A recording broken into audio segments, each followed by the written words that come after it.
Pancreatitis అనేది ఒక తీవ్రమైన ప్రాబ్లం. ఇందులో పేషెంట్కి ముఖ్యంగా కడుపు నొప్పి విపరీతంగా వస్తుంది. ఆ కడుపు నొప్పి కొన్నిసార్లు వీపు వరకు కూడా రావచ్చు. అలాగే వాంతులు అవుతాయి.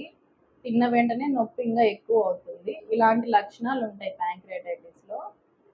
దీనికి ముఖ్య కారణాలు వచ్చేసి ఆల్కహాల్ మెయిన్ కాజ్. సెకండ్ వచ్చేసి గాల్ బ్లాడర్లో స్టోన్స్ ఉండడము. ఇంకా కొన్ని మైనర్ కాజెస్ కూడా ఉంటాయి. ప్యాంక్రియాస్ అంటే మన బాడీలో ఏదైనా మనం ఆహారం తీసుకుంటే అది అరగడానికి కావాల్సిన ముఖ్యమైన ఎంజైమ్స్ ఉంటాయి కొన్ని. అవి ఈ ప్యాంక్రియాస్ నుంచే మనకు విడుదలవుతాయి. ఎప్పుడైతే ఈ ప్యాంక్రియాస్ అనేది ప్యాంక్రియాటైటిస్లో డ్యామేజ్ అవుతుందో అప్పుడు ఈ ఎంజైమ్స్ అనేవి ప్రాపర్గా రిలీజ్ అవ్వవు కాబట్టి తిన్న వెంటనే నొప్పి ఎక్కువ అవుతుంది. అలాగే విపరీతమైన వాంతులు ఇలా వస్తుంది ప్యాంక్రియాటైటిస్.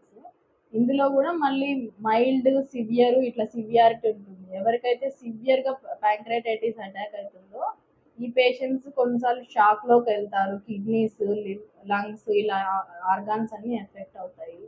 సో ప్యాంక్రియాటైటిస్ అనేది బాగా మెడికల్ ఎమర్జెన్సీ. దీనికి ట్రీట్మెంట్ పరంగా వచ్చేసి కొన్ని అరగడానికి కొన్ని డైజెస్టివ్ ఎంజైమ్స్ అలా ఇస్తారు. అలాగే గాల్ బ్లాడర్లో కనుక రాళ్ళు ఉంటే కనుక ఆ రాళ్ళు తీసేయాల్సి ఉంటుంది.